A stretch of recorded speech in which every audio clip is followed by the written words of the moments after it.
That's special edition stuff here. We always pick tutorial.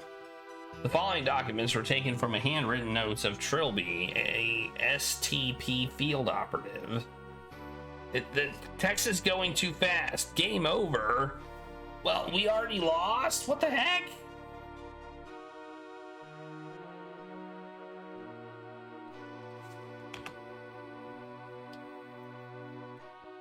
Oh, maybe not. That was what I thought as I stood watching DeFoe Manor collapse into flaming ash. The ordeal was over. Those 5 days cost us all so much. Philip and AJ paid with their lives. They were the fortunate ones. Jim Fowler was expelled from school for truancy, a bright future in tatters. Simon Taylor took to the bottle. Her broadcast became slurred. Her eyes hollow and unwelcoming, she soon vanished from television screens. As for me, I tried to return to life as a cat burglar, but I had been forever tainted by the time spent in that wretched house. The memories of my possession came back to in my nightmares. Every night I was there again in the mansion, staring out through unfamiliar eyes as Philip died at my hands. I became convinced that John DeFoe was not at rest, that someday he would return for me. I became so terrified of invisible enemies that I forgot about the tangible ones, and I was caught. 2 slow, miserable years after DeFoe Manor, a barrage of truncheon blows taught me a harsh lesson in reality, and I woke up in the kind of filthy cell I assumed would be my new home. Man, this writing is kind of hard to read. It's pixelated, like semi-cursive writing. But then he came, the man from the government, with his nervous smile offering an alternative, the Special Talent Project, or STP. It hadn't been that much earlier that I would have sooner died than enter an obligation with anyone, least of all the government. Had DeFoe Manor changed me so much? Whatever my reasons, I left my post behind and resolved to give my new superiors nothing to complain about. I spent a year and a half completing assignments, developing contacts, building a reputation, and then the past caught up. In the summer of 1997, I became concerned about Simone Taylor's mental well-being. The papers were reporting her continual breakdown, and she had become a virtual recluse. I had no idea if my appearance would assist or hinder. Oh yeah. Let me fix that. That's an easy fix. I just need to refresh it. There we go.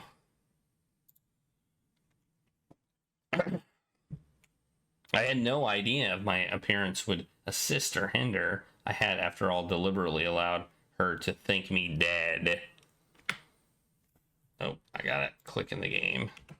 Presumably, she knew differently now after the media coverage of my arrest, but I would expect her to be bitter about my subterfuge. On balance, I decided that a meeting with an old friend would most likely be beneficial. I came to her apartment building on a warm, stormy night,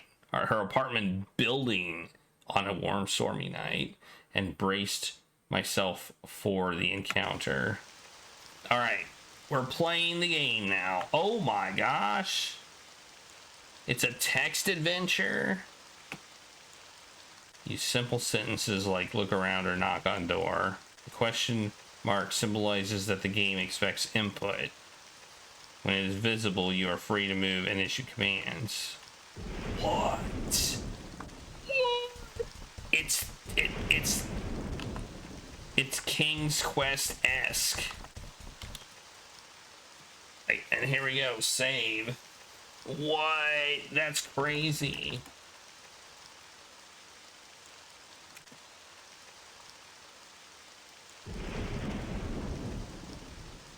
Look at light.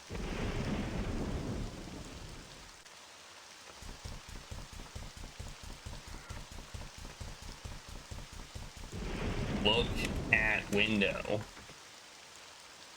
The summer storm was raging outside. Light rain patterned against the glass. A gentle noise punctuated by rumbles of coarse thunder. All right, let's start this timer. Knock on a door. Oh, that's her neighbor. Okay, well, how was I supposed to know that? And we can hit F3. You sharply knock on Simone's door. Press F3. Well, I already knew that.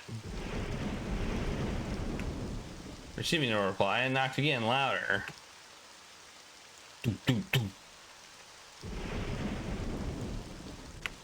Still no response. The doorman had assured me Simone was in. I decided it was time to enter by my own methods. Press tab or type M to view your inventory. Press tab again to close it. Lockpicks. Use lockpicks on door. I reasoned that Simone would have been in trouble, could have been in trouble, and even if she wasn't, then at worst I was only playing to my reputation. I spent a few minutes feverishly picking the lock, then let myself in. A few minutes? Find light switch. Use light switch. Turn on lights. Oh, really? Okay.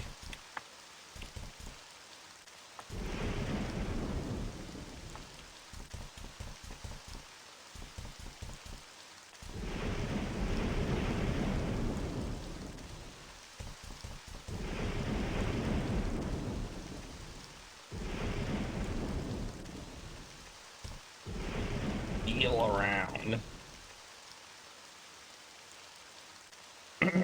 Pick up object on floor.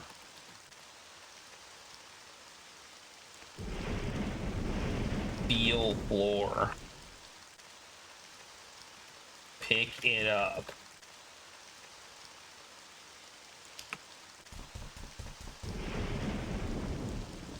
Feel object. What a oh my god, what am I supposed to do here? Take candle.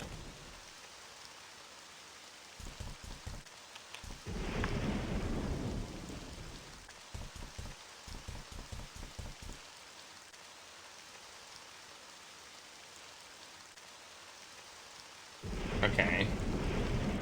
Pick up floor. There you go. It says I feel a soft oh, okay. Okay, so it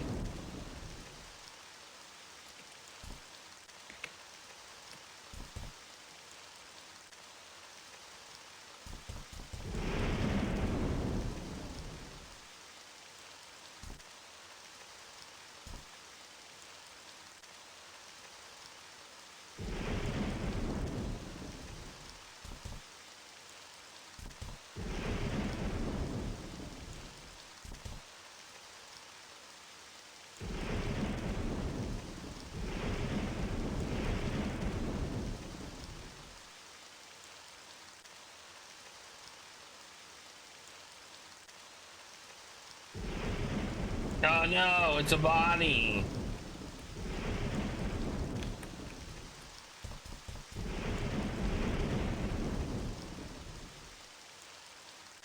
Body on the floor was undoubtedly Simone. I felt for a pulse and my hands came away stained with long cooled blood. My fingers traced the outline of a large wound in her torso, slashed by a big weapon wielded by a big assailant. I called for an ambulance, as futile as it would be, and left before they arrived. Alright. Due to me being a clear murder suspect, I was relieved from duty for the week it took for the Ministry of Occultism to inspect the flat and confirm supernatural activity. My superiors simultaneously apologized and assigned me to investigate if there was a connection to the DeFoe Manor incident. Merely reading those 3 words, capitalized on the front of a loose leaf file, brought the nightmares back with more intensity than ever. Sure enough, a field agent reported that looters had discovered and sold several artifacts from the mansion, including the wooden idol that housed John DeFoe's soul. To my surprise, no murders had been reported or committed by anyone who had come into contact with the accursed trinket. I did not find this reassuring. I quickly advised James Fowler to go into hiding. He was stunned, but agreed. The boy had sense and still respected my judgment. This done, I began following the idol's trail from the pawn shop. It had entered the possession of one Professor Abed Cathal, which is that's the name of the captain. That's the last name of the captain from the last game. An authoritative historian.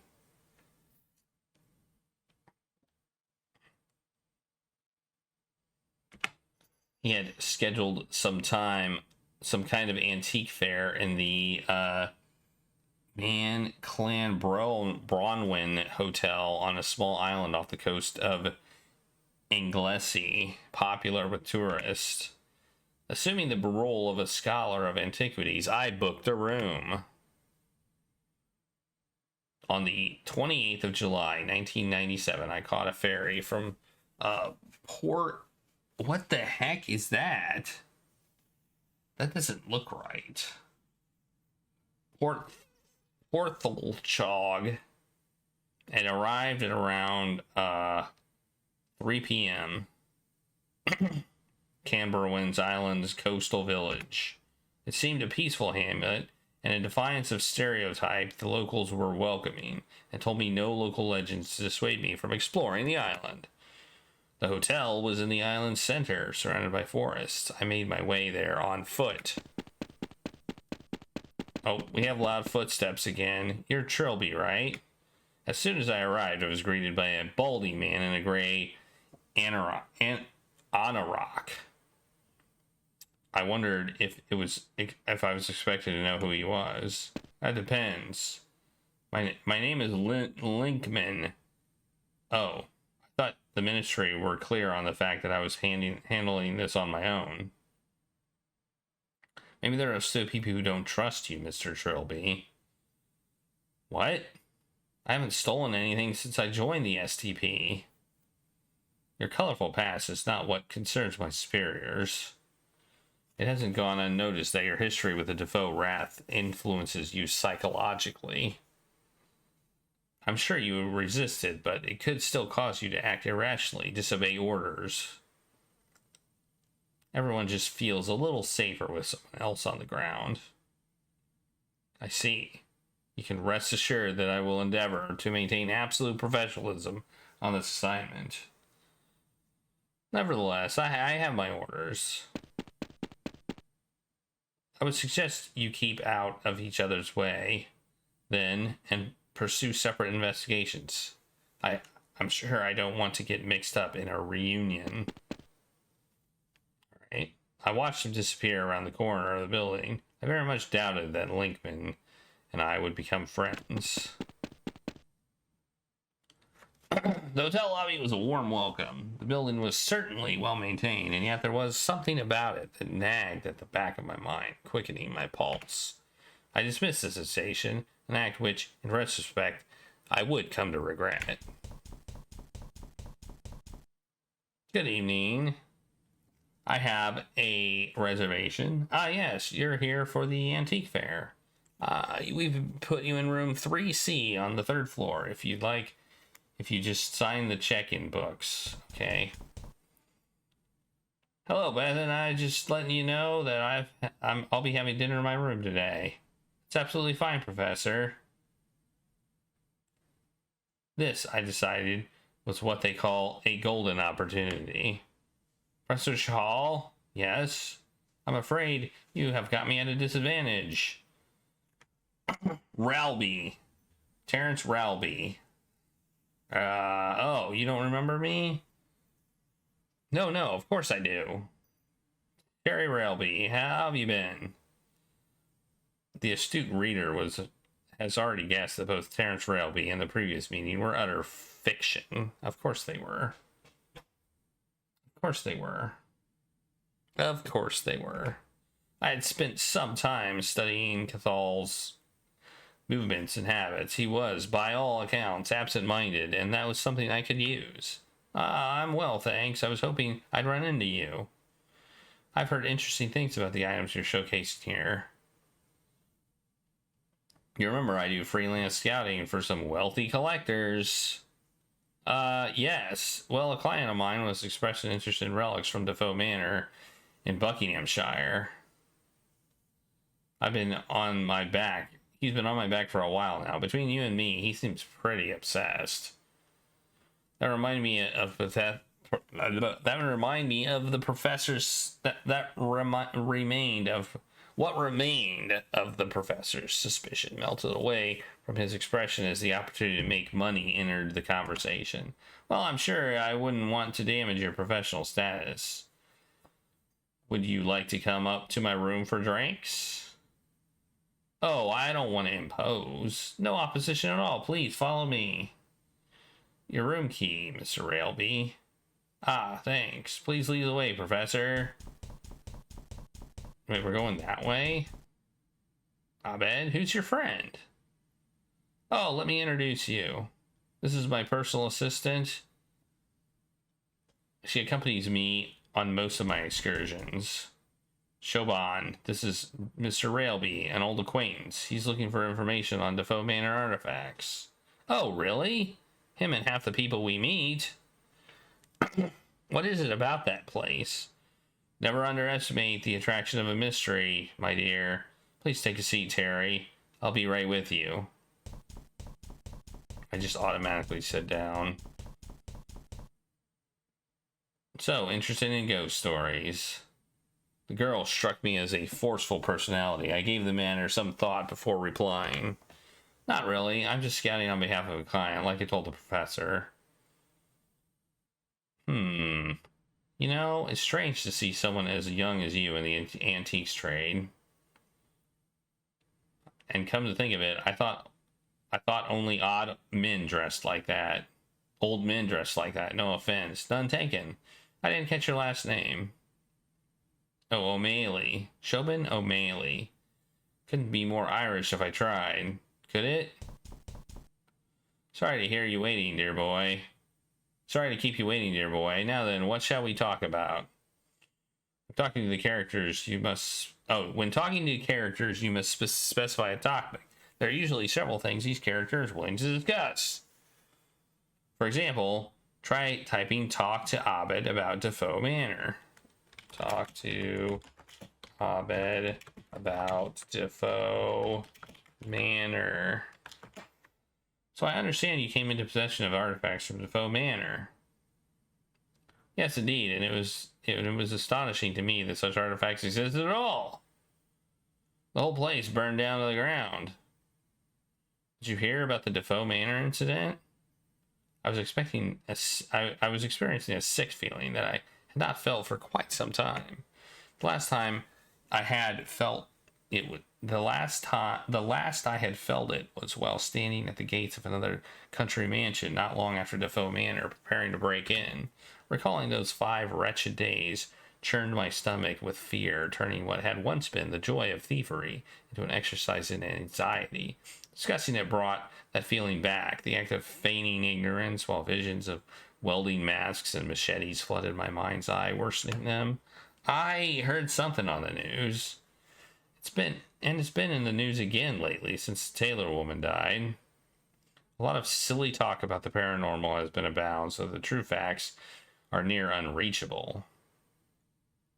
But the point is, some entrepreneuring fellows picked up 1 or 2 undamaged items from the ruins. Furniture, book, an ugly little tribal figurine.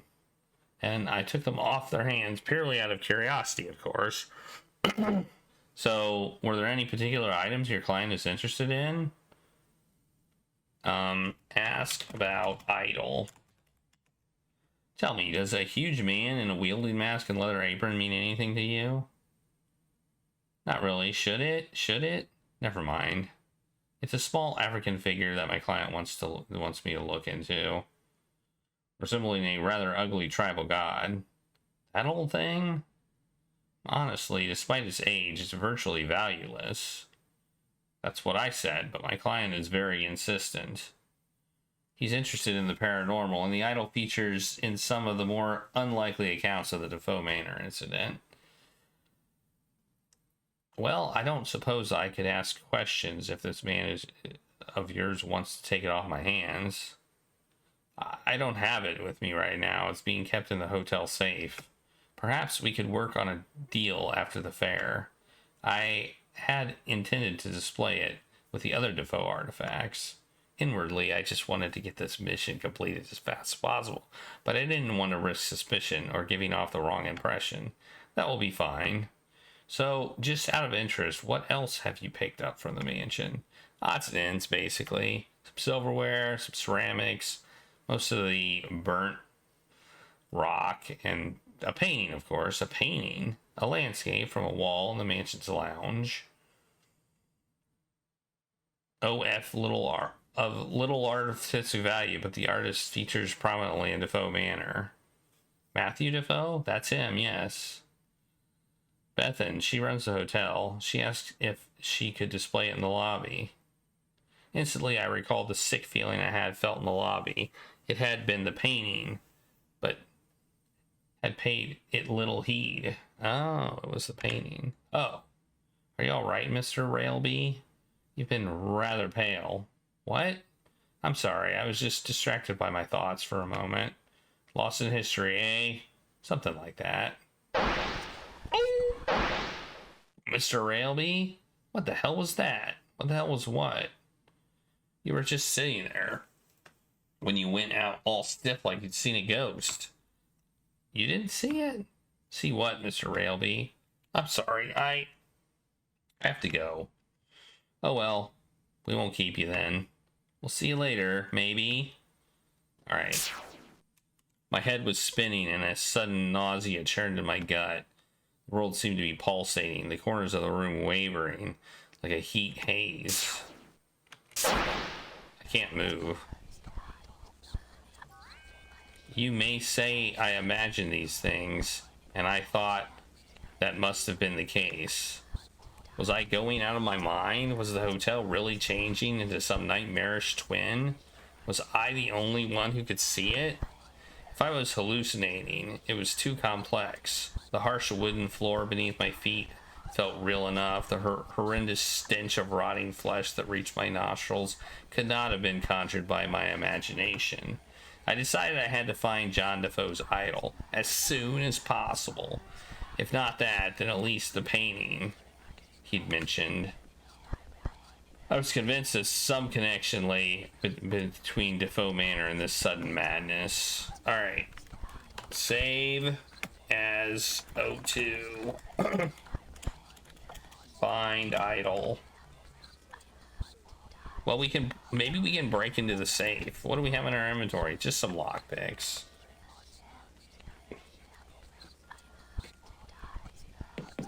Look. Like Graffiti read, his body is here, his soul is not. I wonder if this was referring to John DeFoe. I was expecting something that rhymes. Look at door. It doesn't look like an ordinary hotel door. It looks like a door that has a bloody cross on it. Look out window. The panes were cracked and bloodstained, and the wooden boards blocked the view, apparently nailed haphazardly in front from the outside. Look at floor. Sickly yellow paint was peeling from the walls, and splatters of blood spelled out mystifying phrases. Remarkably, the doors seemed intact. All right.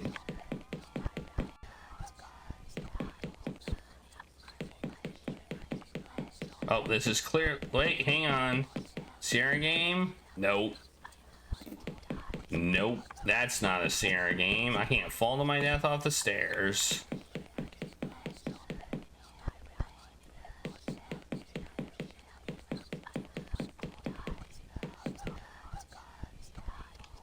Man, not man. Is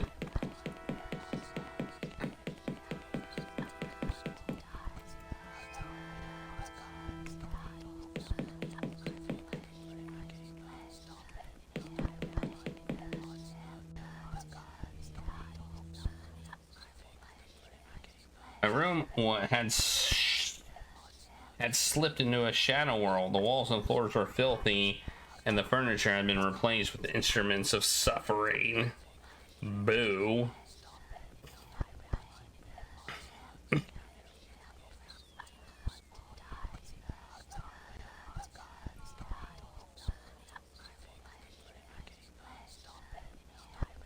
Oh no.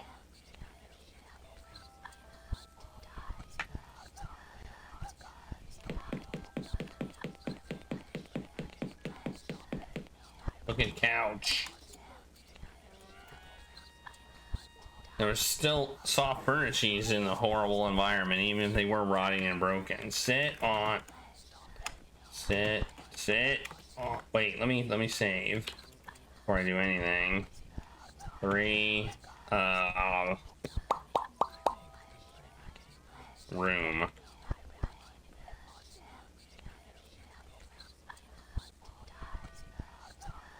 Sit on couch.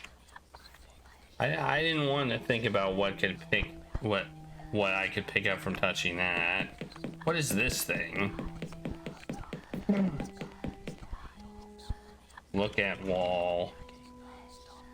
I saw once more the strange word I had seen in the wall of Abed's room, this time followed by the words love me. THZO?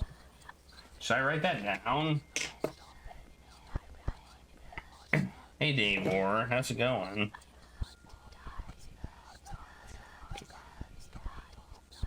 It is on Twitch, and we are playing it. Oh, my pen, it's all the way over there. Oh, it's C? That's a C? Okay, it looks like a T. Well, I guess it's not so easy to write in blood, so that's okay.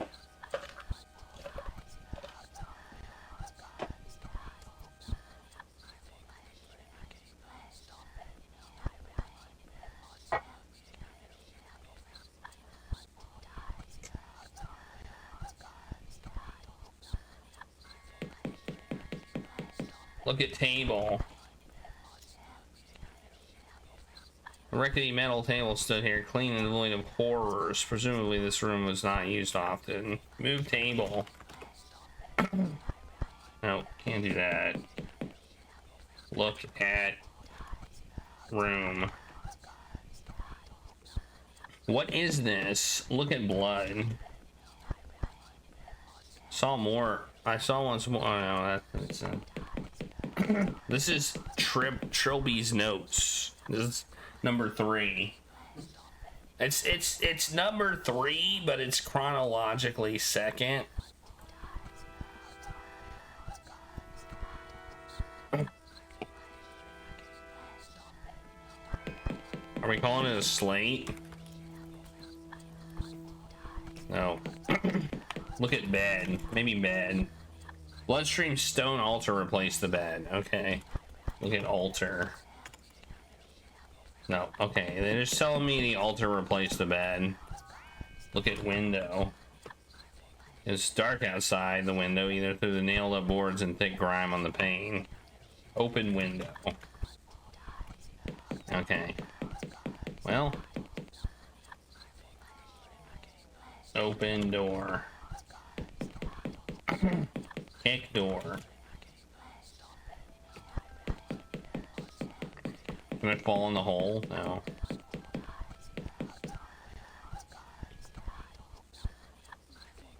I couldn't even begin to decipher the meaning of the words man and not man. What the hell does that mean?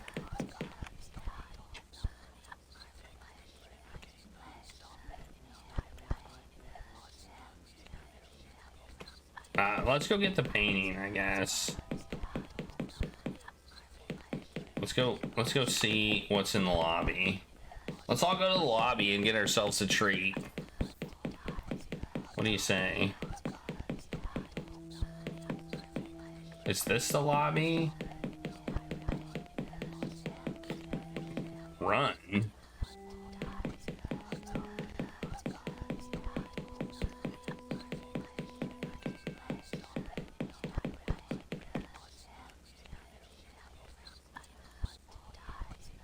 The stairwell was built. Okay. Wait, what did that say? A headless corpse? The body was that of a young, muscular man. I hazarded and was wearing some kind of old-fashioned military uniform, complete with a blue tunic and riding boots. More to the point, his head was missing, and his hands were worn down to bloody wads of flesh and bone. I noticed a collection of handwritten pages on the floor near his body. 8 pages. They appeared to be entries from a diary. July 18th. Felicia and I took shelter from the storm in a decrepit old hotel in the forest. It seemed to be completely deserted, so we bedded down on the floor of the lobby for the night. It was so peaceful here. The noise of the storm seemed far away. Next day, July 19th. Exploring the hotel, it has become increasingly clear that the place was not as innocent as it first seemed. We found ancient corpses and evidence of terrible deeds in several of the rooms.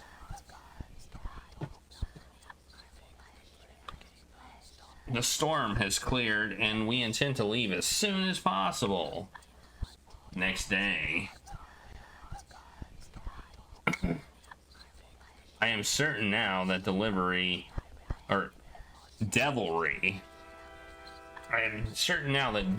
is at work. Every path we take through the forest brings us closer to the hotel. We spent a whole day trying routes to no avail. Felicia keeps talking of a demon she fancies she saw at the hotel kitchen last night. Next day, July 21st, Felicia is dead. I was too late to help her. I saw her murder her just as she did. Perhaps I will be next. I am beginning to understand. 2 days later, July 23rd, the murderous figure in black, the one whose body is savagely stretched into a mockery of form, is not the architect of this nightmare. Rather, this is the work of the hideous lord of the Forbidden Lands. Gods forgive me. July 25th, I built a shrine to my captor in the lobby in an attempt to appease it. Nothing has changed. I have no more food. The horror is starting to affect my mind. 3 days later, July 28th, I am certain my mind is going. I imagined for a moment that the hotel had changed, had become finely decorated and welcoming, as it must have been once in the past. I blinked and it returned to its normal, hateful self. The next few pages were sprinkled with blood, obscuring some of the text. August 1st. What is his relationship to that disgusting beast? Is he a servant or a prisoner? Sometimes he acts alone. Sometimes acted at the behest of higher power. What does he want from me?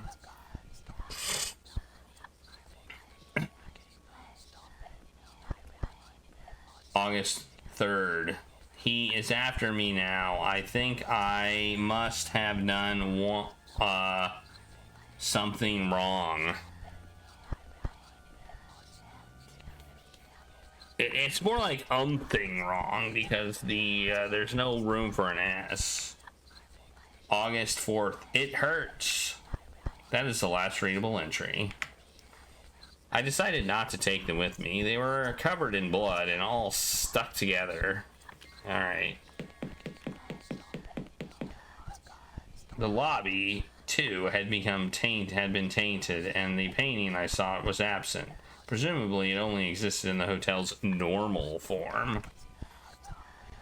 If that was the case, I needed to find a way back there, or dispel the hallucination if this truly was all in my mind. At this stage, I was beginning to wonder if this really was all John DeFoe's doing. It didn't seem his style somehow, but what other evil could possibly be the culprit? Okay. Look at body. Someone had been tied down to the altar, flayed, and had their innards removed. By the looks of the horrible claw marks and broken fingernails, they had been alive at least part way into the procedure. Take body. I doubted I could have taken that with me. What is that? What's in this door? Open door. The office door was locked. Look at wall.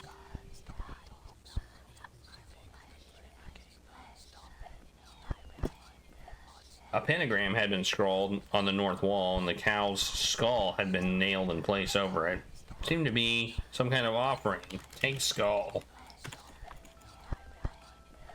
I opted to leave it alone. Perhaps it was all that prevented my destruction at the hands of restless devils. Okay. What's this? Is this like a sheet? No. Open door. Oh, I can leave. I didn't expect that.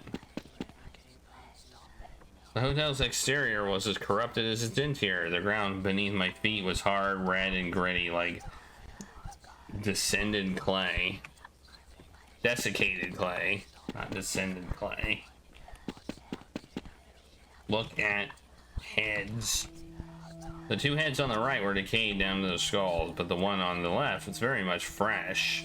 Its features made unfamiliar by the torment it had undergone. Let's see if I can take its skull now. Take head. Nope. Alright, well, this is fun.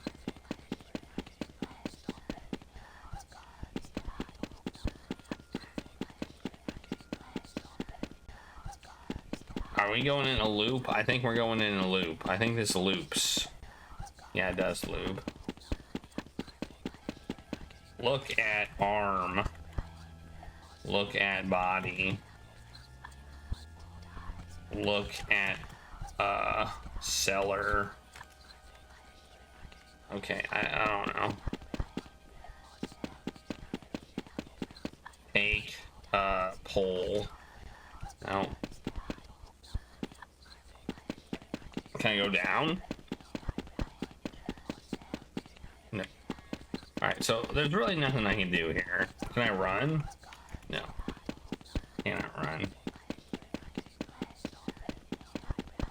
It's the Caboni Hell. Caboni Hell. What's this way? Ooh. This door looks openable. Hey, what's this? Wow, look at that. Look at picture. The left poster was some kind of portrait of the strange masked figure I had glimpsed in the hotel. The middle poster was blank. The third was smashed. Move poster. I wasn't sure how to. Okay. Take frame. What do you mean? Just move it. Okay, apparently I can't. It appeared to be damaged, with the front plate ajar and frayed wires emerging from the rear. Strangely, though, the screen was active and flashing blankly. Open machine. Be a good way to get electrified. What's on the counter? Looks like there's something on the counter. In keeping with the alternative hotel theme, the furniture looked like someone had been hurled against them with absolutely fatal force. Lying on the bar in a pool of gore was a pair of pliers. They were rusty but functional. I took them with me. Yeah. We got something.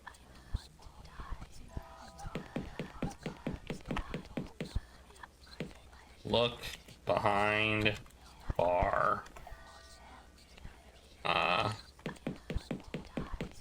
Alright, well, we got some pliers. So then we have lockpicks and pliers.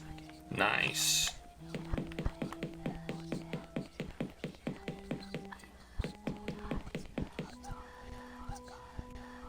What's in this room?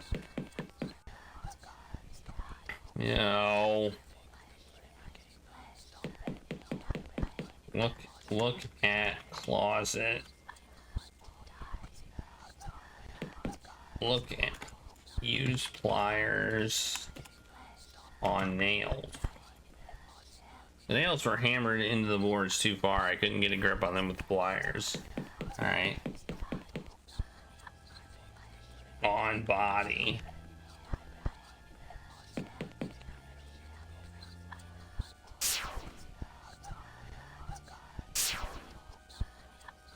Alright. Well, that happened. Look at table. Tables were universally hidden under the tablecloths, yellowed and stinking with age. There was a plate of rancid meat on the center one, adding its evil stench to the air. Take meat! Oh, what?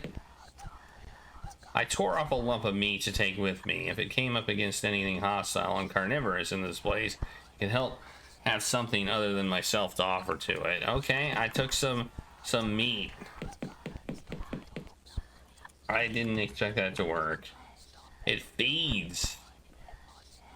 Or inexplicably spelled out in the north wall. And let's save. Meat. Save as meat. Meat. When was the last time I ate a taco? I think it was last week. It depends on what you define as a taco, though. Also, hey Dunk Donuts. Open door. Hey, it's a bathroom. Look at counter. The counter has 2 sinks and was covered in filth and mold. To my surprise, a brand new sealed envelope was sitting beneath the basins. Take envelope. Baffled, I took the envelope. It was strangely bulky and I tore it open. A white pill bottle and a note fell out of my hand.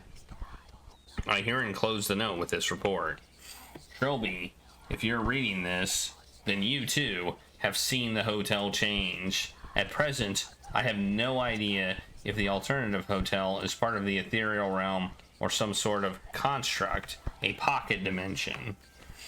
There is a definite correlation between one's level of agitation and one's tendency to reality shift.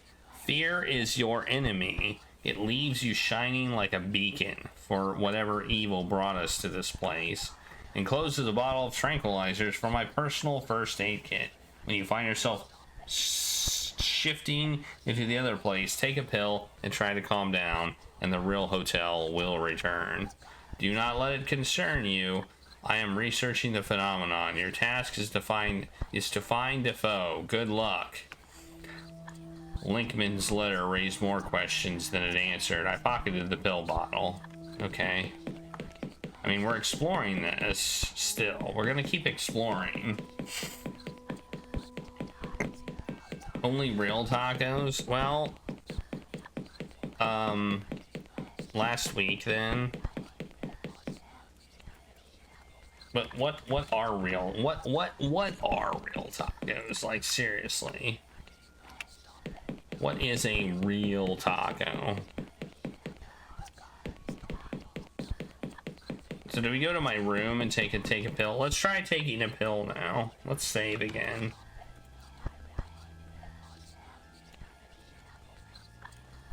Pills. Take pill. Hesitantly, I tipped the tranquilizer into my palm and swallowed it without water. It quickly took effect. I felt the anxiety lift from the pit of my stomach, and my dismal surroundings seemed to feel less imposing. Then I felt that strange sensation again of lightheadedness and detachment as the world around me began to quiver. And we're in the lobby. Take picture. As I stepped closer, I could feel sound becoming muffled and my head spinning as if I were about to faint. My hand, as if pulled by an invisible string, reached out towards clumsy brushstrokes.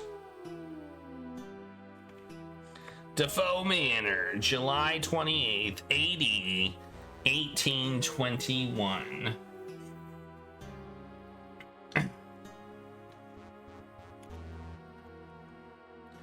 Matthew DeFoe is 15 years old today. He is excitedly putting the finishing touches to a painting which his father commented on encouragingly, the first time he has ever been supportive of Matthew's artistic leanings.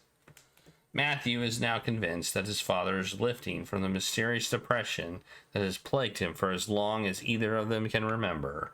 Now he intends to make the painting absolutely perfect before showing it again. Okay, knock knock. Mr. Matthew, Sir Roderick has requested your presence in the trophy room. Thank you, James. And if you would be so good to inform him that I will now be retiring for the night.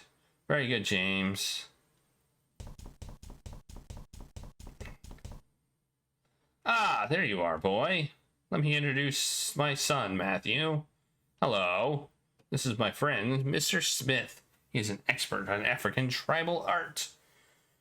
Well, just a scholar, hardly even that, just someone with an interest in the subject. And he has offered to assess the figurine I brought back on my travels.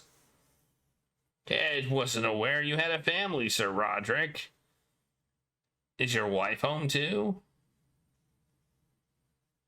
Regrettably, Belinda is no longer with us. Oh, I'm sorry. Quite all right.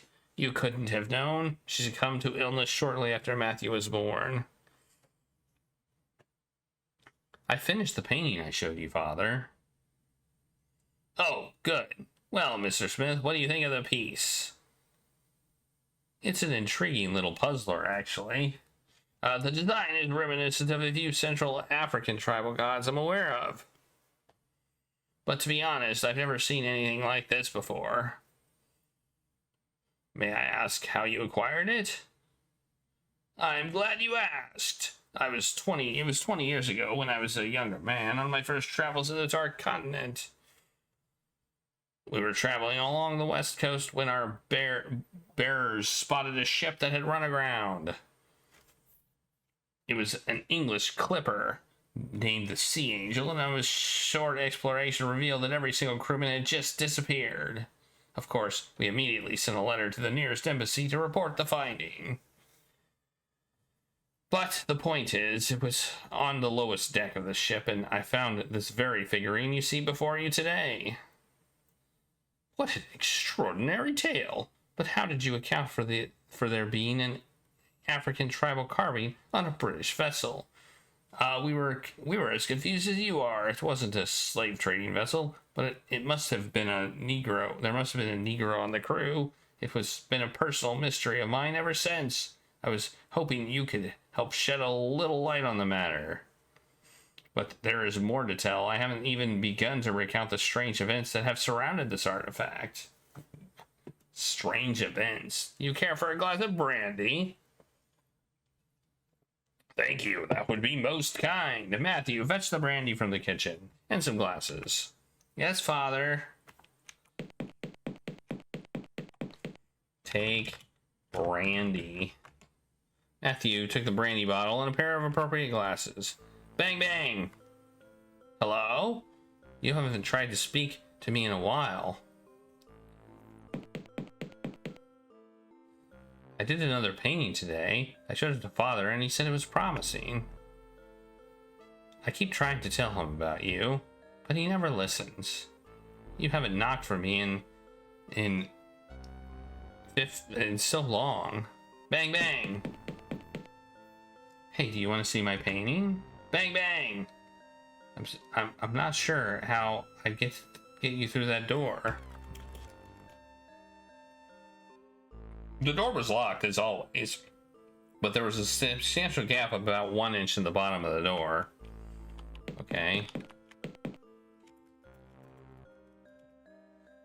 Sideboard, there's a row of assorted utensils and knives. Someone had left a brown leather apron. Take apron. Did I spell apron wrong? I did. Matthew saw no purpose for it and didn't want to interfere with other people's possessions. Take knife. Okay. Wait, what? Oh, is this a sink?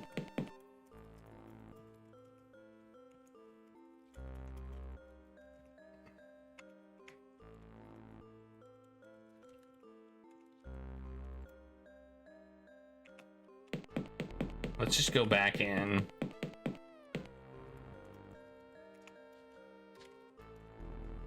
Matthew wanted to show his painting to his friend first. Oh.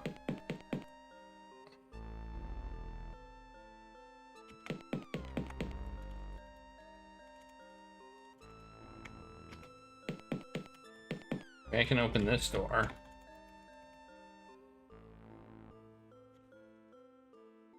Okay, pantry. That's a pantry. I keep spelling apron wrong.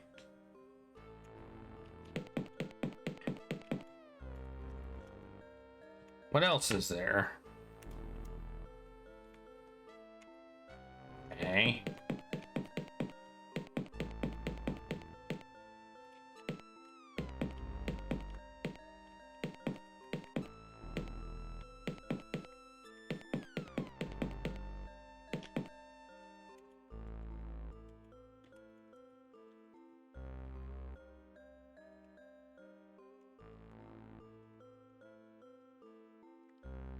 There were 3 doors here. The one to the east led to the dining hall, and the rest of the house. To the north was the pantry, and the west was a door Matthew had never been through, which was kept permanently locked.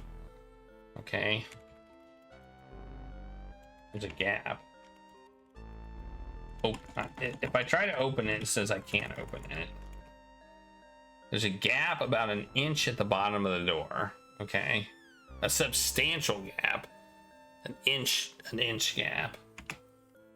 Drink brandy. Matthew had no stomach for drink. Maybe I can move the apron. Maybe there's something under it. No. Is this a sink or is this something else? Maybe it's a cutting board. No.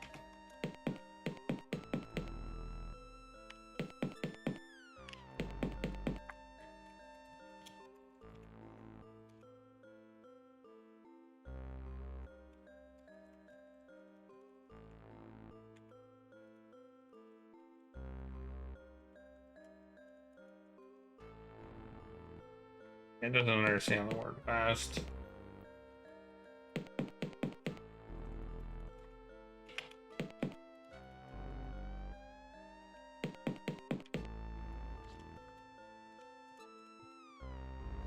Large drink cabinet full of mysterious bottles and arrangements of glasses. Okay.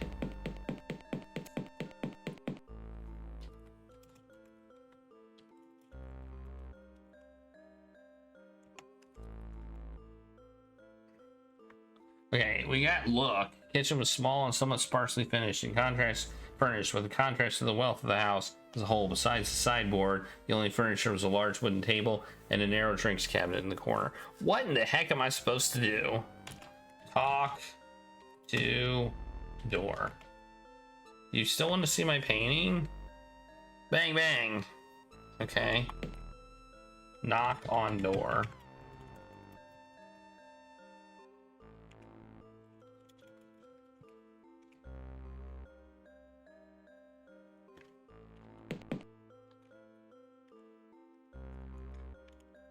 Unlock door. Take painting. Okay. Put painting under door. I'm pushing the painting under your door, okay? Okay, there we go. Give it back when you're finished. How dare you, sir? You intrude my hospitality and insult my judgment. That's father. Get out of my house, you worm. I better see what's the matter.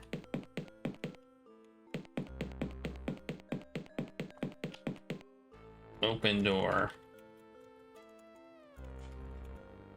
Father? Oh, it's you. Father, what happened? I heard shouting. That old fool told me some rubbish about my figurine. Said the only tribe could have been from. Actually had the nerve to accuse me of buying from a forager. I'm sorry, Father. What are you apologizing for? Where's that damn brandy? I've got it here. Give it to me. I'll go back to my room, Father. Show me your painting. Father?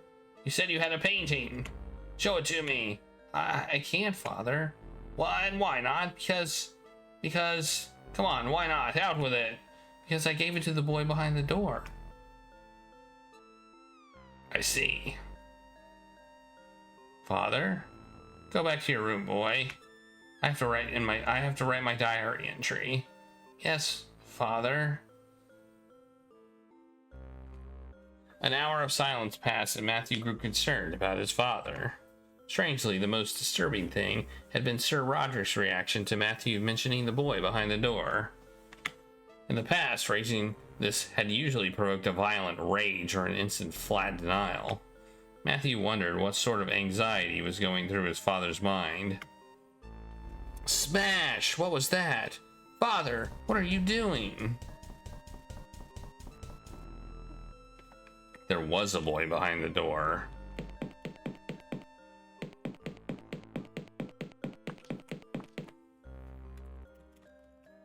Matthew was confused by his own reluctance. He had longed to see what was behind this door his entire life, but now, given the chance, he was struck with fear. He peered cautiously through and saw a set of rough stone steps leading down to some kind of basement. I should have done this the moment you came into this world, demon child. May God forgive me for having a part in your creation. Father, what are you doing? Do you see what you've done? I didn't want him to see this. Do you see what you've done? Father, no! Father!